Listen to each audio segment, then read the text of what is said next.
السلام علیکم ناظرین، صلاح الدین کی نئی ایپیسوڈ میں خوش آمدید۔ ایپیسوڈ کے شروعات میں ہم دیکھتے ہیں کہ زنگی محل میں شیر کو سلطان سے کہتا ہے ہماری فوج قدس جانے کے لیے تیار ہے میرے سلطان۔ سلطان پوچھتا ہے صلاح الدین کی کوئی خبر؟ تو جواباً شیر کو کہتا ہے میرے سلطان ابھی تک نہیں، مجھے لگتا ہے کہ صلاح الدین کو پتہ چل گیا ہوگا کہ روحانی قدس میں موجود ہے۔ اس پر سلطان پریشان ہوتے ہوئے کہتا ہے اللہ اسے روکو، اسے وہاں نہیں جانا چاہیے، انہوں نے ہر جگہ جال بچھائے ہوئے ہیں اور اسے روحانی کو پکڑنا ہوگا۔ اور ادھر عصمت خاتون خواتین کے ساتھ آگے بڑھ رہی ہوتی ہیں تو اسی لمحے وہاں پر نصر الدین وہاں پہنچتا ہے اور انہیں بھڑکاتے ہوئے کہتا ہے کل تم جنگ کے لیے چیخ رہی تھی اور آج تم بیڑیے کی بچے کی طرح یرغمال بن گئی ہو۔ جب سلطان نور الدین تمہارے قبیلے کو تباہ کر دے گا اس وقت تمہیں معلوم ہوگا کہ اس نے تمہیں یرغمال کیوں بنایا ہوا تھا،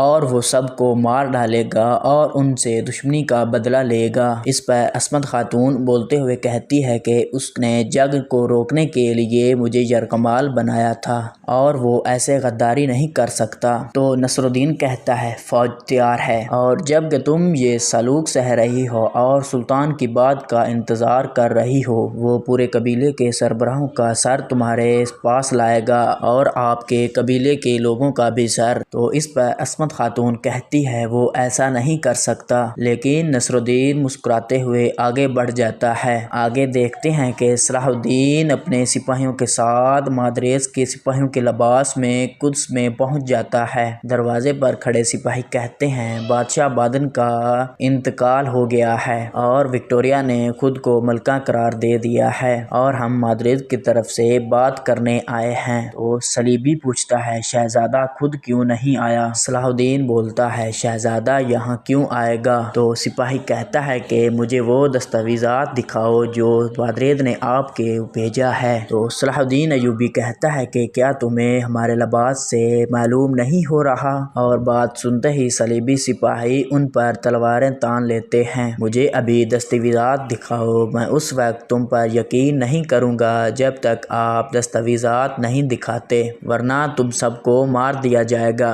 اور یہ سنتے ہی ساتھ صلاح الدین ایک دستاویزات نکالتا ہے اور ان کو دکھاتا ہے اور پھر کہتا ہے کہ اس پر استاد مادریس نے مہر لگائی تھی۔ اور یہ دستاویزات دیکھنے کے بعد سپاہی کہتا ہے کہ وکٹوریہ کو اطلاع دو اور انہیں محل میں لے جائیں، اور پھر صلاح الدین اپنے ساتھیوں کے ساتھ قدس میں داخل ہو جاتے ہیں۔ اور ادھر ایک کمانڈر وکٹوریہ کے پاس جا کر کہتا ہے کہ مادریس کے کچھ سپاہی آئے ہیں اور آپ سے بات کرنا چاہتے ہیں۔ وکٹوریہ کہتی ہے کہ میں نے تمہیں کہا تھا کہ مادریس کے سپاہیوں کو مار ڈالو، اور وہ اندر کیسے آ سکتے ہیں؟ جواباً کمانڈر کہتا ہے مجھے خود نہیں معلوم ملکہ۔ اور یہ سن کر ساتھ ہی وکٹوریہ اس کے ساتھ آگے بڑھ جاتی ہے۔ اور اگلے منظر میں ہم دیکھتے ہیں کہ ایک صلیبی سپاہی بھاگتا بھاگتا وکٹوریہ کے پاس آتا ہے، میری ملکہ مادریس کے سپاہی آئے ہیں۔ اور یہ سن کر وکٹوریہ کہتی ہے کہ میں جانتی ہوں، مجھے پادری نے بتایا ہے۔ تو یہ سن کر سپاہی کہتا ہے آپ نے ہمیں اطلاع نہیں دی۔ اور یہ سن کر کمانڈر کہتا ہے شہزادی مادریس نے 2 دستے کیوں بھیجے ہیں؟ وکٹوریہ غصے میں ہو کر کہتی ہے صلاح الدین ان 2 دستوں میں سے ایک دستہ صلاح الدین کا ہے، سپاہیوں اطراف میں پھیل جاؤ جلدی۔ اور ساتھ ہی وہ تیزی سے آگے بڑھ جاتی ہے اور آگے بڑھنے والے دستے کو کہتی ہے تم مادریس کے سپاہی ہو اور اس نے تمہیں یہاں بھیجا ہے، اور اپنے سر سے حفاظتی ٹوپیاں اتار دو۔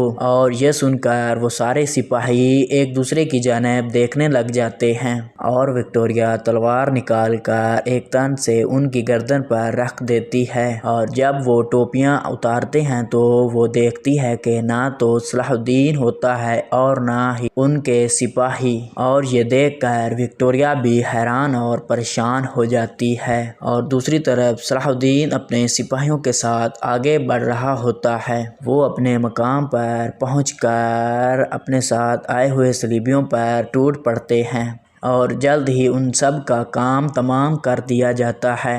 اور پھر صلاح الدین کہتا ہے ہم مادریس کے سپاہیوں کو مار کر ان کے کپڑے پہن کر یہاں پر پہنچ گئے ہیں، اور ہمیں اب وکٹوریہ کا سامنا کرنا پڑتا اور ہم ان کپڑوں کے ساتھ قدس میں ہیں اور ہم یہ کپڑے پہن کر داخل ہوں گے۔ یہ سن کر وہ سپاہی صلیبی لاشوں کی طرف پلٹ جاتے ہیں اور ادھر وکٹوریہ پریشان ہو کر کہتی ہے کہ اگر یہ مادریت کے سپاہی نہیں ہیں تو دوسری طرف کون ہیں؟ اور کمانڈر کہتا ہے کہ ہو سکتا ہے ایسا نہ ہو جیسا ہمیں شبہ تھا، اور اتنے میں وہاں پر ایک فوجی بھاگتا ہوا آتا ہے اور وہ کہتا ہے ہمارے کچھ سپاہی پچھلی گلیوں میں مرے ہوئے ملے ہیں اور ان کے کپڑے بھی لے لیے گئے ہیں۔ یہ سن کر وکٹوریہ کہتی ہے میرے شک پر صحیح تھی، صلاح الدین قدس میں ہے اور وہ روحانی کے پیچھے ہیں، ہمیں اس کی حفاظت کرنی چاہیے۔ اور ادھر پارس صلاح الدین ایوبی کے پاس آ کر کہتا ہے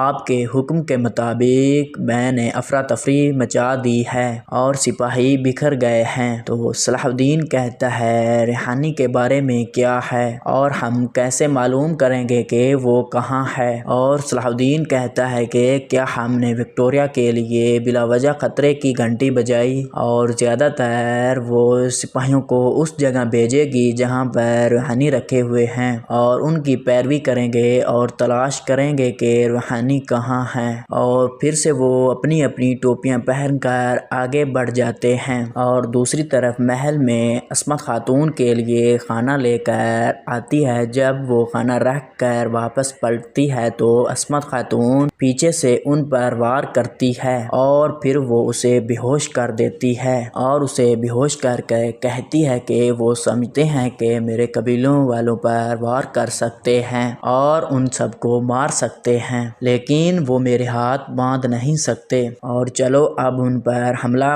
کرنے کا وقت آ گیا ہے۔ وہ مجھے اپنی فوج کے سربراہ کے طور پر دیکھیں گے، اور جیسے ہی وہ اپنے کمرے سے باہر آتی ہیں تو باہر موجود سپاہی ان پر حملہ کر دیتے ہیں، مگر وہ اسے بھی نمٹنے کے بعد آگے بڑھ جاتی ہے، مگر نصر الدین چھپ کر انہیں بھاگتا ہوا دیکھ رہا ہوتا ہے۔ اور ادھر سلطان میرس میحانی سے کہتے ہیں میری غیر موجودگی میں وزیر کے طور پر نائب ہیں اور تم محتاط رہنا جبکہ عصمت خاتون یہاں ہیں، کارا تیغر کچھ بھی نہیں کرے گا۔ اور جیسے ہی سلطان آگے بڑھ کر قدس کی طرف جانے لگتا ہے تو اتنے میں وہاں پر ملکہ خاتون آ جاتی ہے اور وہ کہتی ہے میرے سلطان عصمت خاتون محل سے فرار ہو گئی ہے۔ اور یہ سن کر سلطان کو اور شیرکو کو بہت غصہ آتا ہے اور وہ کہتا ہے کہ کیسے فرار ہو گئی؟ اس پر سلطانہ کہتی ہے کہ اس نے نورکو کو مار کر اپنے کمرے سے فرار ہو گئی ہے، اور اسی دوران سلطان اسے غصے میں خاموش کرواتے ہوئے کہتا ہے شیرکو اگر عصمت خاتون اپنے قبیلے میں واپس چلی گئی تو وہ دوبارہ بغاوت کریں گے اور ہمیں اسے روکنا ہوگا۔ اور پھر ملکہ سے کہتا ہے تم خواتین کی سربراہ کے طور پر ایک خاتون کو بھی کنٹرول نہیں کر سکتی، اور آپ آ کر مجھے بتا رہی ہیں کہ وہ فرار ہو گئی ہے، اور اگر ہم اسے تلاش نہ کر سکے تو اس کی قیمت آپ ادا کریں گی۔ اور یہ کہہ کر ساتھ ہی سلطان چلے جاتے ہیں، اور ادھر قدس میں افراتفری پھیلی ہوئی ہوتی ہے اور آوازیں آ رہی ہوتی ہیں تلاش کرو تلاش کرو، انہیں ہر جگہ تلاش کرو۔ اور صلاح الدین قدس میں ہیں اور ان کے بیچوں بیچ میں صلاح الدین آگے کی طرف بڑھ رہا ہوتا ہے۔ کافی دیر بعد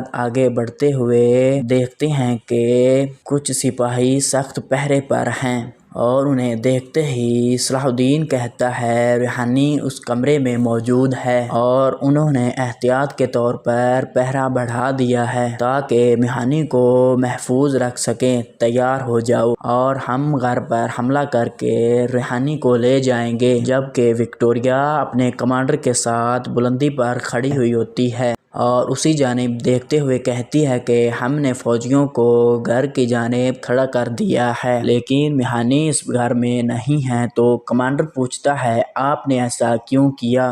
جواباً وکٹوریہ کہتی ہے صلاح الدین نے سوچا ہوگا کہ وہ ہمیں لالچ دے کر دھوکہ دے سکتا ہے، لیکن اصل میں وہ جال میں پھنس گیا ہے اور ہم اسے گھر میں پھنسا کر برباد کر دیں گے۔ اور ادھر صلاح الدین بھاگتے بھاگتے ایک دروازے کے پاس پہنچتے ہیں اور وہاں پر ایک سپاہی انہیں روک لیتا ہے اور صلاح الدین ایوبی کہتا ہے ہم وکٹوریہ ملکہ کے حکم پر یہاں پر آئے ہیں اور محل کو محفوظ بنائیں گے۔ کیا آپ نہیں جانتے کہ سلطان صلاح الدین نے قدس پر حملہ کیا تھا اور وکٹوریہ خاتون تدابیر میں اضافہ کر رہی ہے؟ اس پر سپاہی کہتا ہے اگر صلاح الدین نے قدس پر حملہ کیا تو اور تم یہاں پر کیا کر رہے ہو؟ تم اسے تلاش کرو۔ اس پر صلاح الدین کہتا ہے ملکہ کا بہت اہم مہمان اندر ہے، اسے صلاح الدین لینے کے لیے آیا ہے، اور اگر آپ ہمارا وقت ضائع کرتے رہیں گے تو